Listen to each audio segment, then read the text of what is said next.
South Korean voters head to polling stations next Wednesday, that is April 10th, to cast their ballots for the 22nd National Assembly. Accordingly, on Issues and Insiders today, our foreign correspondents touch upon Korea's parliamentary election this year and more. Welcome to Issues and Insiders. I'm Min Sunhee. Today I have our panel of foreign journalists and their thoughts on Korea's latest election for members of the 22nd National Assembly. I have Steven Borowiec here in the studio. Steven, it's been a while. Welcome back. Thank you. I also have Sebastien Falletti with us. Sebastien, it's good to have you here. Thank you. All right, Sebastien, then let's begin with details a bit, that is, about the overseas voting for Korea's 22nd National Assembly, which I believe came to a close on Monday. What is the latest? I know reports are still coming out as we speak. Well, from the latest figure has been a turnout of 56%, which is one of the highest on record of participation. So we have to be very cautious because, of course, this is a very specific vote. It's a very tiny fraction of the population and doesn't represent the population in Korea. But it's a hint that seems to be a strong mobilization from the electorate. People want to vote. And we know we've seen in previous election that there's been a high dissatisfaction among voters in Korea, growing dissatisfaction towards the main parties. So maybe this high turnout is an indication that this time this election, Koreans want to make their vote, make their voice loud, and of course it might be a challenge for the current president parties, because one of the questions about this election is whether this election is going to be a referendum about the current administration. Just 2 years after the presidential election of President Yoon Suk-yeol. So it's too early to say, but of course it's a first hint that we will follow closely in the coming days. Right, indeed. As Sebastien said, Steven, it really is too early to say, but what are your thoughts regarding the latest news about overseas voter participation for Korea's 22nd National Assembly? I think it's good that the government goes to some lengths to keep citizens abroad engaged in the political process. Like, even though these people are living abroad, they are still Korean citizens, and they retain their political franchise and their right to participate in the political process here. I mean, even though they're living abroad, they're still Korean nationals, and they might plan to move back here at some point, or they might plan to send their children here to attend school, and they still have a stake in how the society goes. They still, can maintain an interest. I think it's just a good way of keeping people engaged. Just myself, I mean, I'm from Canada, and some years ago, the Canadian government decided that anyone who had been living abroad for more than 5 years would not be eligible to vote in federal elections in Canada. So I can't really say that made like a decisive difference in how, I feel about my home country, but it was a kind of measure of disengagement. It did kind of make me feel like a little bit less likely to monitor politics and to kind of keep up with the public discourse in Canada with the same level of attention. So, surely the government incurs some kind of expense doing this and has to invest resources in this, but I think it's a meaningful way of kind of encouraging political participation by people who maybe are not in the country at the time, but still have an ongoing interest in how things go here. Right. And before we delve even deeper into Korea's parliamentary elections, Sebastien, for the sake of some comparison, could you tell us a bit about the voter participation in French elections in recent years?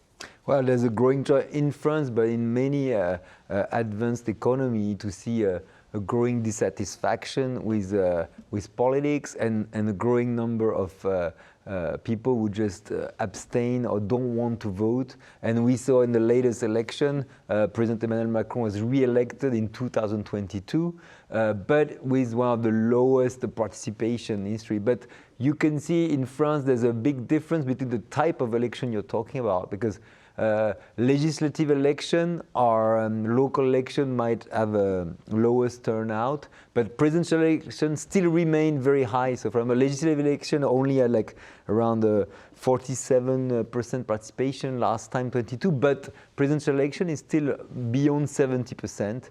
So people, when it matters, people still vote a lot. But today in France, we say that abstention is the biggest party in the country, because basically people are highly dissatisfied with the different platform. and they're not finding a party that attracts their desire for change. So this is an enduring trend, and of course we're having the European election in the EU in June, which is a major political rendezvous for the entire EU market. And there also a lot of this kind of election, you see a lot of high abstention because it's a bit remote. You know, voting for people in Brussels or Strasbourg is far from your local constituency. So we often expect quite high abstention in those elections. Right, and then staying perhaps with what Sebastien just said, Steven, generally speaking, how do you explain, or what do you believe is behind the low voter participation in modern democracies, if I may? I think Sebastien touched on some key factors there, where there's a kind of large portion of electorates all over the world who don't necessarily see their own interests reflected in what politicians are saying and what politicians are promising to do.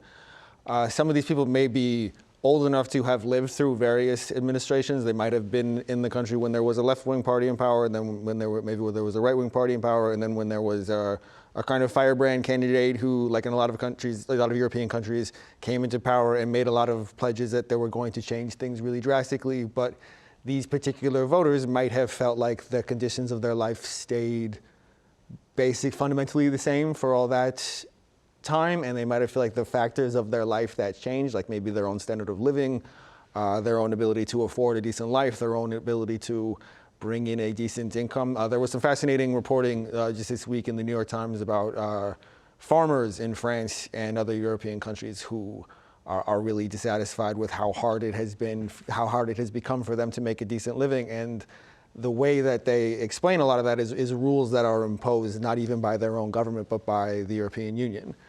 And so they feel kind of, they are now acting out in some quite confrontational ways. They're holding these big protests and they're speaking out because they don't feel as though politicians are responding directly to the problems that they're experiencing. And I think that's a kind of universal phenomenon. We see that in many countries where regular people feel as though there is a disconnect between the problems that they're encountering and what politicians are talking about.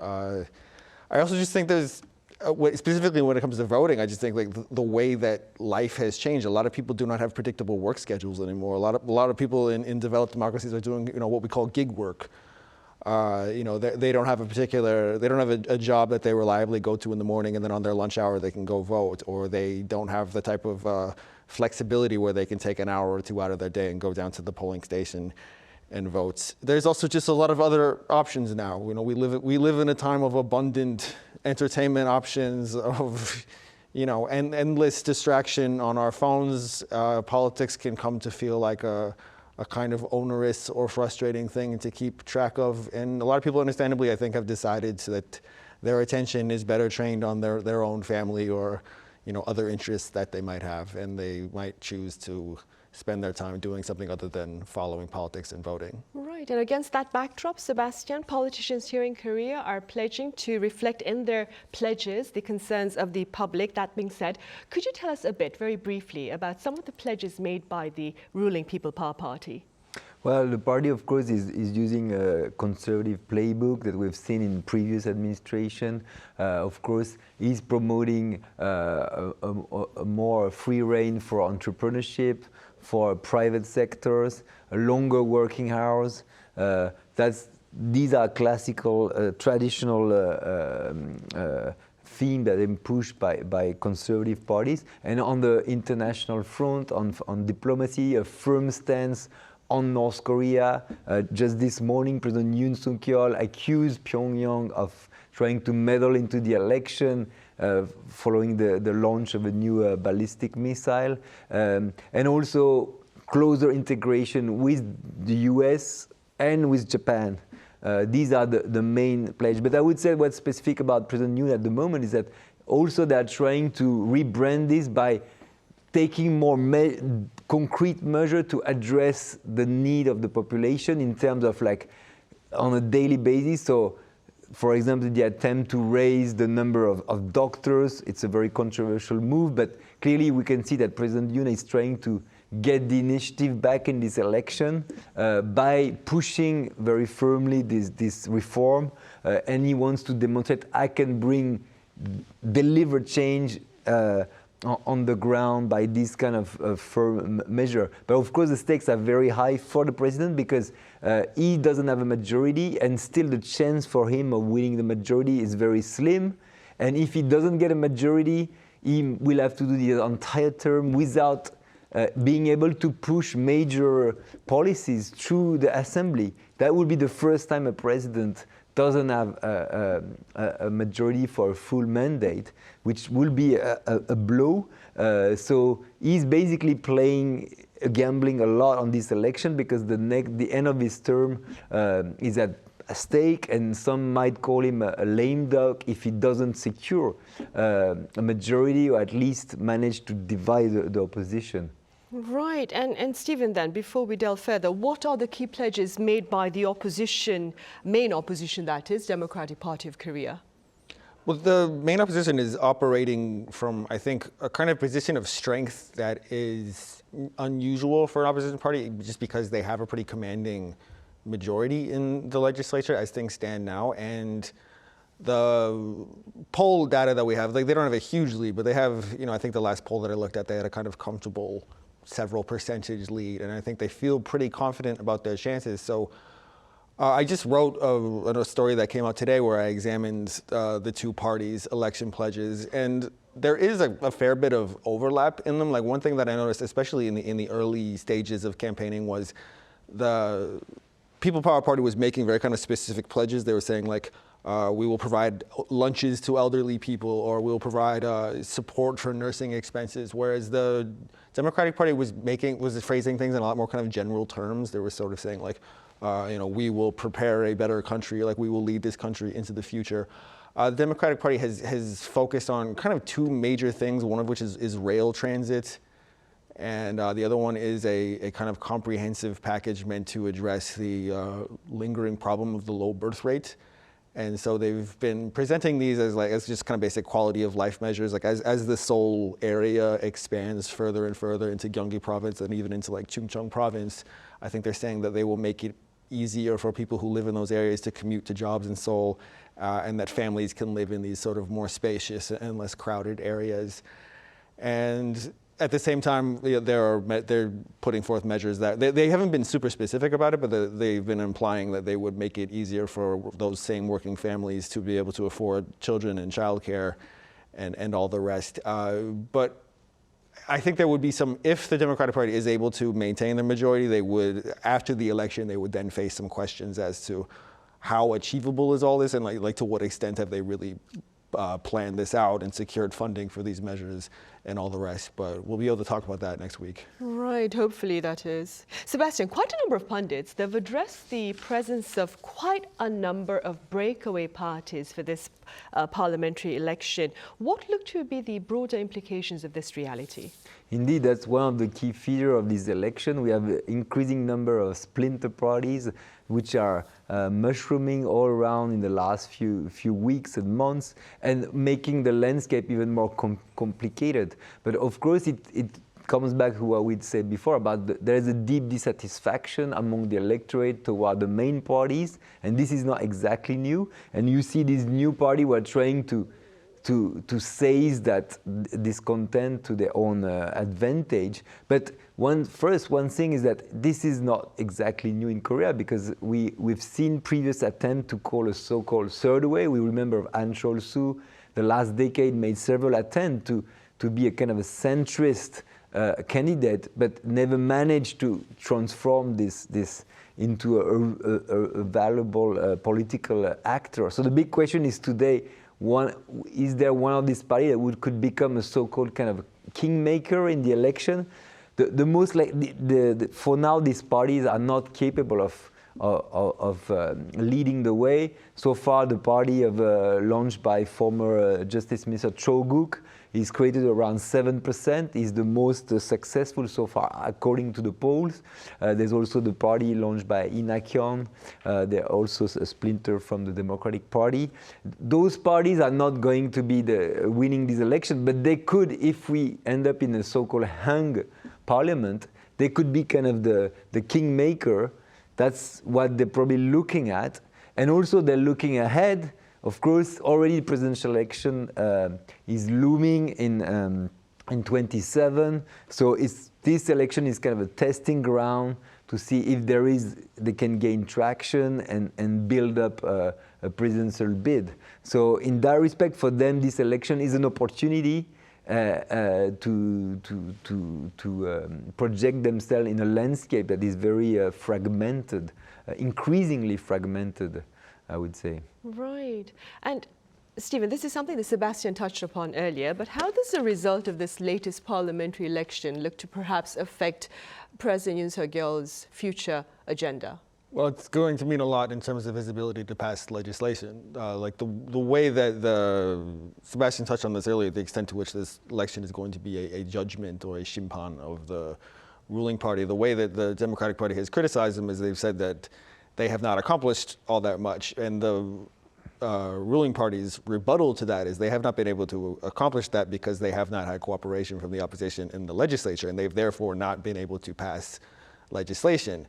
And so really the stakes of this election are, if the People Power Party is not able to win a majority, this kind of stasis, this kind of seesaw battle with no real winner is going to continue for another 3 years, which is quite a long time.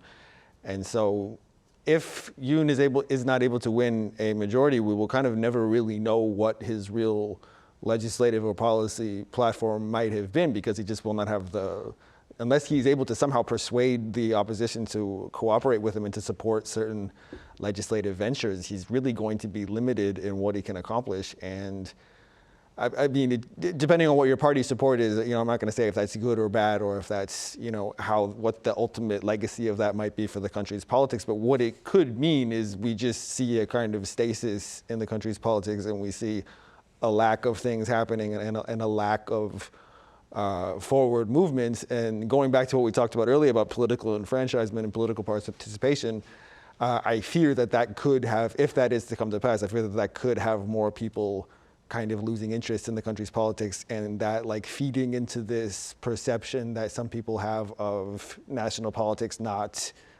successfully responding to the challenges of their own lives. But so this is quite a high stakes election, I think. Right, and we'll probably know the answer next week, as you mentioned earlier. Sebastien, on a light note then, what are your thoughts regarding election campaign practices here in South Korea?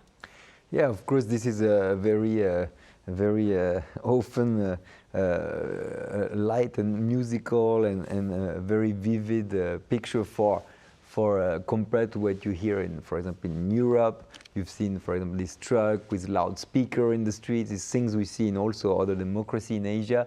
I mean, it's part of the folklore. It's interesting, but at the same time, it raises a question about whether these practices are still in touch with what the young generation wants, because we know how the daily life in Korea changed so fast in the digital era. Everything has been changing in this country constantly, but this electoral practice seems to be stuck a bit in the past. So maybe there is a question here about whether this is the best way to attract the new generation and to make them engage in politics, because there's a kind of a lag between the fast-paced South Korea, technology-driven, and then these kind of traditional ways of doing politics. And we see when we look at the vote that there's often a generation gap between the way parties are run by a certain generation, older generation, and the new generation don't feel connected to this kind of platform. And you never really see young people on those trucks. You never really see, like, I've been walking around in recent weeks and I see those trucks all the time, and I see the people wearing the uniforms and holding the signs, and I don't think I've seen anybody who looks to be younger than perhaps 50 involved in that. So I think you touched on an important point. Right. We have like a minute or two left, Steven. Let's end then with a message perhaps from you about the importance of partaking in elections as a member of a democratic society. Well, I would encourage viewers to think that there's not just voting. There's a number of ways to take part in politics. I mean, you can, first of all, you can exercise your freedom of speech, and you can say what you think. You can contact your local politicians. You can call them. You can write on their social media pages, and you can try to communicate what you think the role of a politician ought to be, and what you what needs and wants from the citizenry that they ought to be responding to. And I think elections are a good reminder of the importance of persuasion. I think we live in a world nowadays where public discourse can be really kind of antagonistic, and people kind of lose sight of the fact that they are members of the same citizenry, and they ultimately need to get along. And if they disagree on something, the way to handle that is not to try to force somebody to agree with you, not to try to force anything on anyone, but to try to persuade your fellow citizens that there is a better way and that you can work together, and you can take advantage of democratic norms to create a kind of win-win scenario. That's the optimistic take on it. All right, to have a productive discussion then on certain matters of interest. All right, Steven, as always, thank you very much for your time and your thoughts. My pleasure. And Sebastien, thank you for your insights. You're welcome. Right, well, on that note, we say goodbye. Thank you for watching. See you same time tomorrow. That is Wednesday.